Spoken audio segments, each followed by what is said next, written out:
the wine. We put the wine over here. This is the tap over here. Later, we heat the wine with wood, and when we're heating the wine, the alcohol boils with 60 to 70 Celsius degrees, and the water with 100 Celsius degrees. When we're heating wine, it's really easy to evaporate the alcohol, and later all the vapors, they flow inside through the head, the swan neck, through this pipe. It's full of cold water in season. Season is February, March, and April. They are the typical months that we produce pisco, not all the year, because here in Peru we got a denomination, and the denomination has so many specific rules. One of the rules, they say, we must distill fresh virgin wines. What means that? When we finish the fermentation in Nica, and believe it or not, the fermentation in my city takes only 2 weeks. It's really quick. The reason, yes, so much. It's really hot in my city. But the reason, when we finish the fermentation, later we start the distillation. For the reason we produce pisco only in those months. No, in this month, it's not legal to produce pisco in this month, right? We condense the vapors over here, and finally the alcohol is coming right there. Oh, sorry.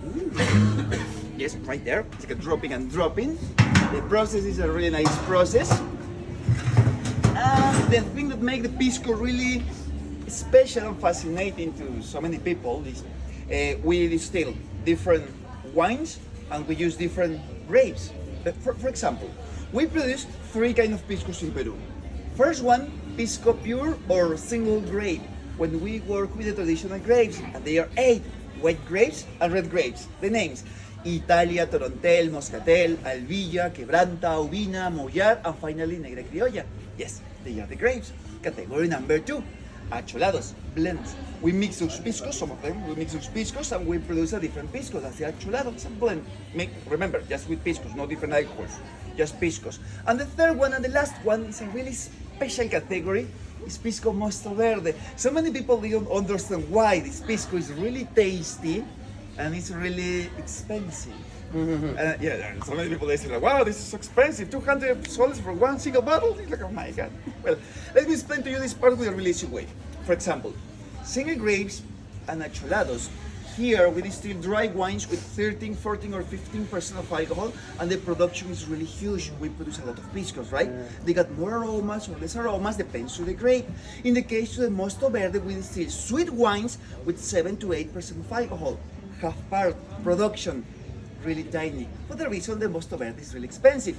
Good news, flavors. When we distill sweet wines, not dry wines, sweet wines, the flavor to the pisco is really smooth, so gently, super easy to drink. Not like the single grapes and acholados. They are aromatic and tasty, but they are a little bit spicy. So many people, they are tasting single grapes and acholados, and they say, wow, it's really nice, but it's a little bit spicy. Mosto Verde is different. The people, they say, wow, this is really nice, this is really smooth, this is really soft. I don't feel the alcohol, my friend. This is so great. Yes, be careful with the Mosto Verde. It tastes really nice, but it's tricky. You're drinking so much rounds, and later you're like, whoo, nice. It's a forgettable experience. So remember, Pisco is a white brandy. The reason, the containers. Here in Peru, we use ceramics, botijas, to the production. Well, maybe the red ceramics that you saw outside this place. They were the typical technology that we got here in Peru. No barrels. Why? In this part of the world, the oak tree, they didn't exist. Not like Europe, for example, not United States, Canada, or Mexico. In those regions, they got a lot of trees. They made barrels or casks, huge containers. But no in Peru. In Peru, we got only clay, no trees, right? For the reason, when we kept the pisco inside the ceramics, we kept the aromas, the colors, and the flavors. For the reason, the pisco is clean, right? It's also clean, no colors, right? In the case with whiskeys, cognacs, it's really important the barrel, the cask, because the cask offer aromas, colors, and flavors. This one is completely different production. The aroma comes and the flavor comes to the grape that we're using in the moment. And now, ladies and gentlemen, remember the job is very easy in this place. The idea is to heat the wine, evaporate the alcohol. Later we condense the vapors when they flow inside those pipes. The piscos, they got different aromas and flavors, depends on the grape that we use or the wine that we distill, right?